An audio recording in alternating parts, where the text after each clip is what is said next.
ఉన్న బంగారాన్ని విడిపించి ఆ రోజు ఆన్లైన్ రేటుకే మేము కొంటాం. Sharma gold company. నమస్తే, మీరు చూస్తున్న సుమన్ టీవీ. నేను మీ కీర్తి. నాతో పాటు ఉన్నారు ప్రముఖ ఆధ్యాత్మికవేత్త, ఆస్ట్రాలజర్ చిర్రావూరి శ్రీరామ శర్మ గురుగారు. నమస్తే గురుగారు. నమస్కారం అండి. గురుగారు, పిండ ప్రదానం అంటే అసలు ఎలా చేయాలి? కాకులకే ఎందుకు పెట్టాలి? ఒకవేళ కాకులు ముట్టకపోతే నిజంగా అరిష్టమా? అంటే వాళ్ళకి చెందదా పితృదేవతలకి? పిండ ప్రదానము అనేటటువంటిది ఎవరు చేయాలంటే కొడుకే చేయాలి. ఇది 365 డేస్లో ఇప్పుడు ముగ్గురు కొడుకులు ఉన్నారు అనుకోండి గురుగారు, నలుగురు ఐదుగురు ఉన్నారు అనుకోండి. మంచిది, మంచి ప్రశ్న.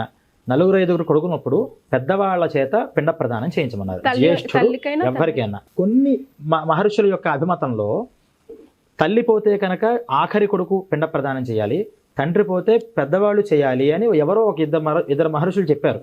కానీ మహర్షులు శృతయశ్చ భిన్నాః స్మృతయశ్చ భిన్నాః మహామునీనాం మతయశ్చ భిన్నాః అన్నారు.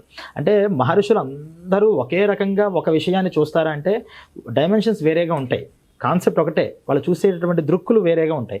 అలా ఒక్కొక్క మహర్షి ఒక్కొక్క అభిప్రాయం చెప్పుండొచ్చు. కానీ ఎక్కువ మంది ఏదైతే చెప్పారో దాన్ని మనం కర్మలో ఫాలో అవుతూ ఉంటాం. వాటిల్లో పెద్ద కొడుకి ఎవరికైనా, తల్లికైనా తండ్రికైనా పిండ ప్రదానం చేయాలి అన్నారు. ఈ పితృపక్షాల్లో కొడుకులు తండ్రికి కాకుండా ఇందాక మనం చెప్పుకున్నటువంటి బంధువులు ఎవరైతే ఉన్నారో అందరికీ కూడా పిండ ప్రదానం చేయొచ్చు. ఇక్కడ కావాల్సింది ఏంటంటే వాళ్ళకి వీళ్ళకి నామ రూప గోత్ర సంబంధం అంటారు. సంబంధం అంటే మన రిలేషన్. మనకి వాళ్ళకి రిలేషన్ లేకుండా పెట్టలేం, బ్లడ్ రిలేషన్ ఉండాలి.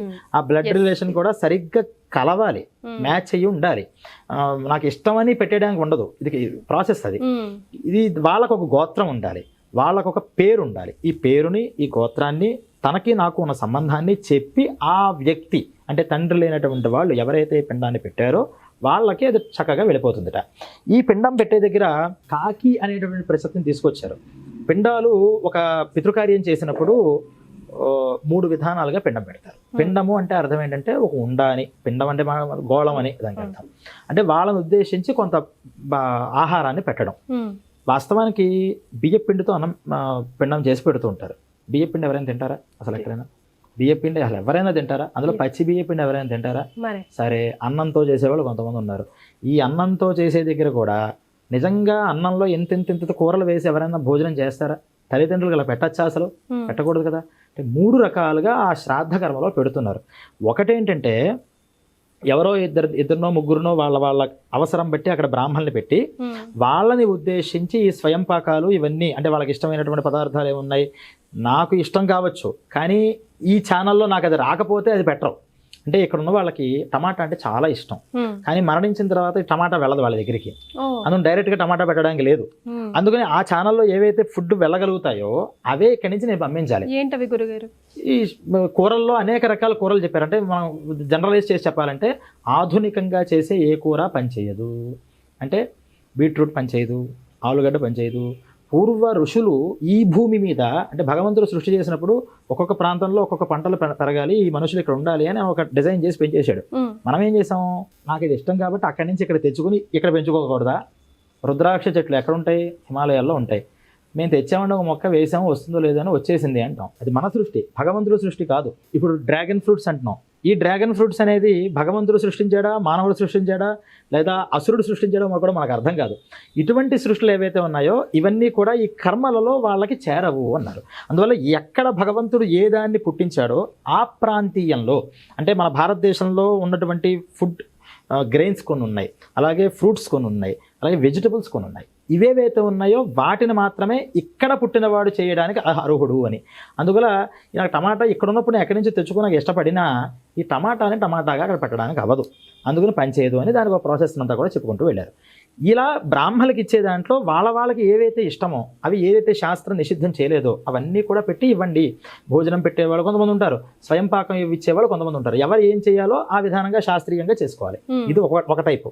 రెండో టైపు ఈ పిండాలు 3గా అది ఉండలుగా చేసి దాన్ని పెట్టేది. కేవలం ముగ్గురికే కాదు, దాని మీద పిండి చేసి మళ్ళీ 3 సార్లు పైన వేస్తారు. దాన్ని లేపము అంటారు. అంటే పిండము అంటే తండ్రి, తాత, ముత్తాత అనుకుంటే ఆపై వాళ్ళు కూడా వదిలేస్తే ఎలాగా? ఇంకో 3 ఉన్నారు, వాళ్ళు వీళ్ళ కారకులు అయ్యారు కాబట్టి వాళ్ళ దాకా కూడా మనం రీచ్ అవ్వాలి. ఈ పైన వేసేది లేపభాకులు అంటారు, అది వాళ్ళు వెళతారట. అలాగే ఈ పిండంలో చేసేటప్పుడు గయాయాంతమస్తూనే పిండ కార్యాన్ని చేస్తారు. ఇలా చేసి, అంటే ఈ రూపంగా చేసినప్పుడే ఈ తీర్థం మించి, అంటే ఈ చేతి మీద కూడా అదొక సపరేట్గా మనం తెలుసుకోవాల్సిన విషయం. ఈ చెయ్యే మొత్తం అంతా ఎవరికైనా మనం చెయ్యిస్తేనే అవుతుంది. మనం చేతితో షేక్ హ్యాండ్ ఎందుకు ఇస్తున్నాం? ఆ స్పర్శ వల్ల కొన్ని భావాలు మనుషులో కలుగుతూ ఉంటాయి. చేతితో మనం ఏదైనా చేయొచ్చు. అది గమనించారు మన మహర్షులు. అందుకని వాళ్ళు ఏమన్నారంటే ఈ భాగం దగ్గర నుంచి పితృకార్యం, ఇది పితృతీర్థము, అందువల్ల పిండాన్ని ఇలా పెట్టండి అని ఒక ప్రాసెస్ చెప్పారు. ఇదేమవుతుందంటే ఇందాక మనం చెప్పుకున్నటువంటి పితృలోకము అనేటటువంటిది ఉంది కదా, ఆ లోకంలో ఉన్నటువంటి పితృదేవతలందరికీ కూడా ఈ పిండాలు వాళ్ళకి అకౌంట్లో అవుతాయట. బ్రాహ్మణులకి పెట్టేటటువంటి పిండాల వల్ల ఏమో తృప్తి కలుగుతుంది. వాళ్ళు ఎక్కడ ఏ లోకంలో ఉన్నా తృప్తి కలిగి అమ్మయ్య ప్రశాంతంగా నాకు ఈరోజు పెట్టారు అని వాళ్ళు ఓకే చేస్తారు.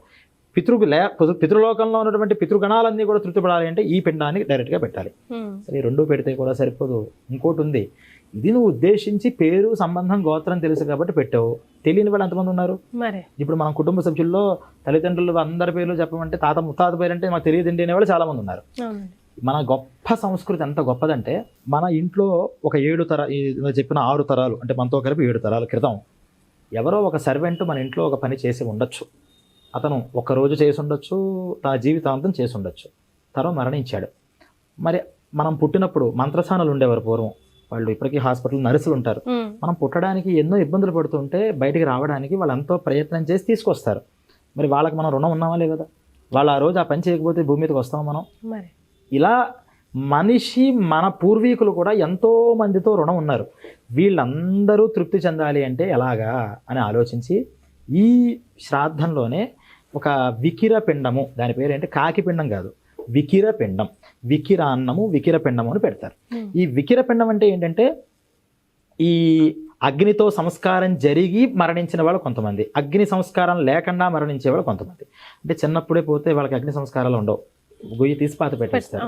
ఇలా జరిగేవాళ్ళు కొంతమంది నీళ్ళలో పోతారు. వాళ్ళు ఏమయ్యారో మనకు తెలియదు, అసలు బాడీ కూడా దొరకదు. ఇలా చాలామంది ఉన్నారు. ఇలా మరణించిన వాళ్ళందరినీ ధర్మపిండాలని మహాలయాల్లో, అందుకని అదొక విశేషం అనమాట. మహాలయంలో అలా మరణించిన వాళ్ళందరికీ కూడా సేవకుల దగ్గర నుంచి అందరి దగ్గరికి వచ్చేస్తుంది, ధర్మపిండాలను పెడతారు. ఈ వికిర పిండం అనే దగ్గర ఏంటంటే అగ్నిదగ్ధాహ అనగ్నిదగ్ధాహ, మా కుటుంబాలలో ఎవరైతే మాతో వాళ్ళకి కొంచెం రుణం ఉండి వాళ్ళ పాపం భోజనం కోసం ఇబ్బంది పడి ఉన్నారో వాళ్ళందరికీ కూడా ఈ పిండం వల్ల తృప్తి కలుగుగాక అని పెట్టేస్తారు. ఇది మన ఫీలా? మనం అనుకుంటే తృప్తి కలుగుతుంది అంటే ఏదైనా ప్రూవ్ అన్నా ఉండాలి కదా. అంటే మనం అనుకుంటే జరిగిపోతుంది అనేటటువంటిది శాస్త్రాలు ఎప్పుడు చెప్పవు. శాస్త్రము అంటే నిజమైన విషయాలు, సత్యము. ఆ సత్యాన్ని కొన్ని లాజికల్గా నిరూపించారు, కొన్ని అనుభవంతో నిరూపించారు. ఋషి అనుభవం మనకు అనుభవంలోకి రావాలి అంటే మనం కూడా ఋషి అంత గొప్పవాళ్ళం అవ్వాలి. కానీ లాజిక్ చాలా వరకు మనం రీచ్ అవ్వగలుగుతాం. వాళ్ళు ఏం చెప్పారంటే ఫారిన్ కంట్రీస్లో మన బంధువులు ఉంటారు, మనం వాళ్ళకి డబ్బులు పంపించాలి. ఏం చేస్తాం? బ్యాంకుకి వెళ్ళి మనం ఫర్ సపోజ్ జర్మనీలో ఉన్నటువంటి వాళ్ళకి మనం అక్కడ యూరోస్గా పంపించాలి డబ్బులు. ఇక్కడి నుంచి నేను ఎలా పంపిస్తా? పోస్ట్ ఆఫీస్లో పంపించాలా? నేను వెళ్ళి ఇవ్వాలా? మన దగ్గర ఉన్నటువంటి బ్యాంక్ దగ్గరికి వెళ్ళి ఇండియన్ కరెన్సీనే ఇచ్చి ఫలానా వాళ్ళ దగ్గరికి వెళ్ళండి అంటాం.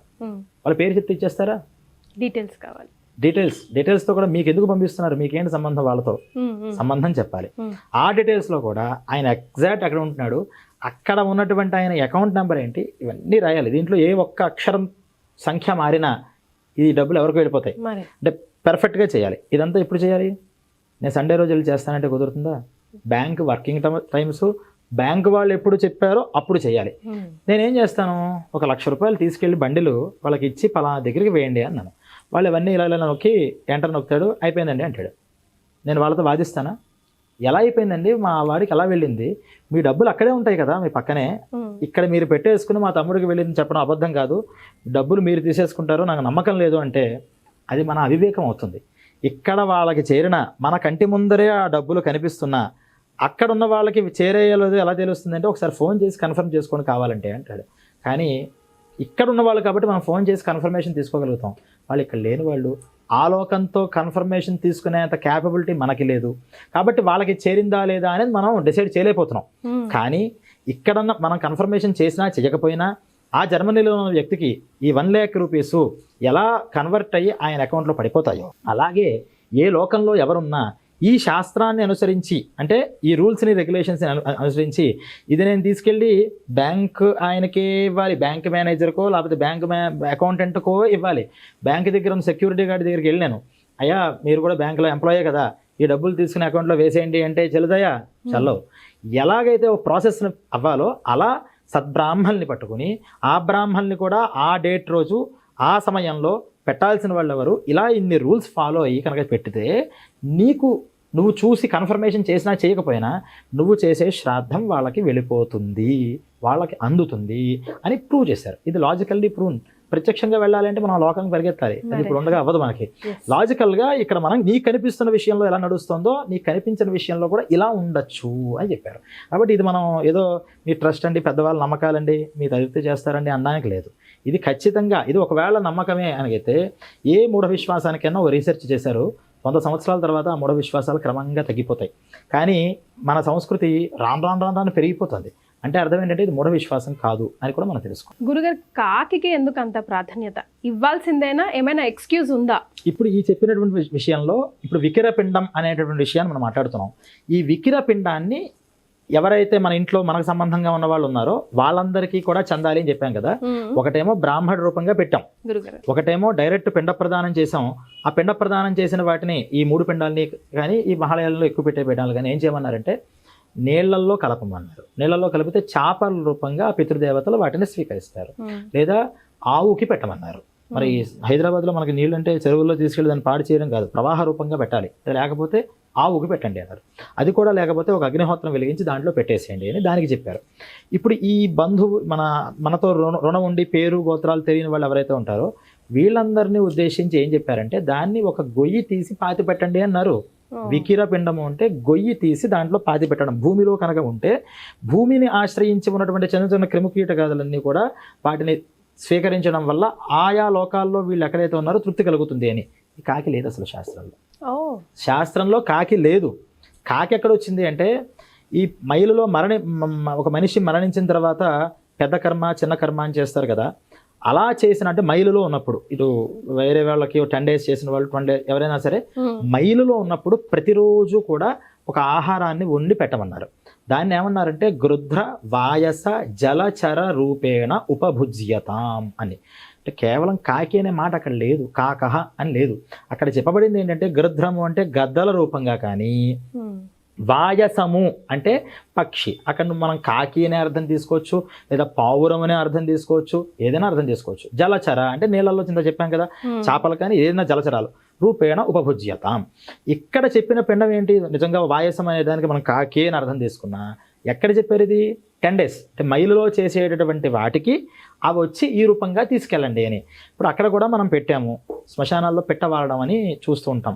ఆ పెట్ట వాలేదాకా కూడా అందరూ కూర్చుని చూస్తారు. దాన్ని వాలకపోతే 2 రోజులైనా 3 రోజులైనా, ఈ మధ్యకాలంలో సినిమా కూడా తీశారు కదా దాని మీద, ఎన్ని రోజులైనా చేస్తారు. అంటే మనం ఆ సినిమాలు కానీ లేకపోతే వాస్తవంగా జరిగే వాటికి కానీ మనం తీసుకోవాల్సిన ఇది ఏంటంటే అంటే వాళ్ళ గురించి వీళ్ళు అటెన్షన్ పే చేస్తున్నారు. ఈ రూపంగా వస్తున్నారు, అది ముట్టుకుంటే వాళ్ళకి చెందినట్టు అని. నిజంగా 10 రోజులలో ఈ రూపంగానే వాళ్ళు తీసుకుంటారు. చెప్పాను కదా, గృధ్ర వాయస జలచర రూపేణ ఉపభుజ్యతాం. నీకు డైరెక్ట్గా ఇంకా ఒక శరీరం రాలేదు. ఈ కర్మ సపిండీకరణం అనేటువంటి కర్మ పూర్తవం దాకా పితృదేవతల అధీనంలోకి నువ్వు వెళ్ళవు. నువ్వా మనిషివి కాదు, నీ శరీరాన్ని ఇక్కడ దహనం చేసేసాం. నువ్వేమవుతావు, ఒక గాలిలాగా. దాన్ని అందుకని ప్రేతము అన్నారు. అంటే ప్రేతాన్ని పిలుస్తారు. ఈ ప్రేతంలో తిరుగుతున్నావు కదా, కాబట్టి నీకు ఏదో ఒక రూపం కావాలి. కాబట్టి ఈ గృధ్రం రూపంలో అంటే గద రూపంలో కానీ మాంస పిండాలు పెట్టేవారు, అవి గద్దలు వచ్చి తీసుకెళ్ళేవి. మా గద్దలు రాగా కానీ కాకిలు రాగా కానీ లేకపోతే చేపల్లాగా కానీ ఏదో ఒక రూపాన్ని పొంది నువ్వు తీసుకో అన్నారు. మరి సపిండీకరణం అయ్యి వాళ్ళ దేవలోకాలు పితృలోకాలన్నీ వచ్చేసిన తర్వాత అసలు కాకుల రూపంగానూ పక్షుల రూపంగానూ రావాల్సిన కర్మ వాళ్ళకి ఏంటి లేదు. కానీ ఇది ఎలాగైతే అక్కడ అలవాటు పడి వాళ్ళకి పెట్టి ఒక సంతృప్తి, వాళ్ళు వచ్చి ముట్టుకుంటే మా తృప్తి అక్కడ నిజం. 10 రోజుల్లో వాళ్ళు రావడం, వాళ్ళు ముట్టుకోవడం, వాళ్ళు తృప్తి జరగడం నిజం. వీళ్ళు కనుక సక్రమంగా లేకపోతే మరి వాళ్ళు రారు కదా, ప్రేత రూపంగా ఉన్నారే, మీరు ఎవరు కరెక్ట్గా లేరు, మీరు పెట్టేది నాకు ఎందుకు అని అలుగుతారు కొంతకాలం. ఆ అలక మీద ఉన్నప్పుడు అది నిజం. కానీ వాళ్ళకి తృప్తి కలిగిన తర్వాత వాళ్ళు మళ్ళీ ఇక్కడికి వచ్చి కాకిరాను ఇంకోలాగా రావాలా, వాళ్ళ దేవలోకాల్లో ఉన్నవాళ్ళు, వాళ్ళు బ్లెస్ చేసే అధికారం ఉన్నవాళ్ళు కాకుల్లా ఎందుకు వస్తారు? వాళ్ళు బ్రాహ్మణ రూపంగా వస్తారు డైరెక్ట్గా రమ్మంటే. ఎందుకంటే నువ్వు ప్రత్యక్షంగా పెడుతున్నంత బ్రాహ్మణులకి ఫుడ్ పెడుతున్నావు, ఫుడ్ ఇస్తున్నావు, అలాగే తీసుకుంటారు వాళ్ళు. అయిపోయింది. ఈ కాకి అనేది లేదు. కానీ మన సంస్కృతి ఇది తప్పు అనడానికి లేదు, ఇది అతయితేనే తప్పు.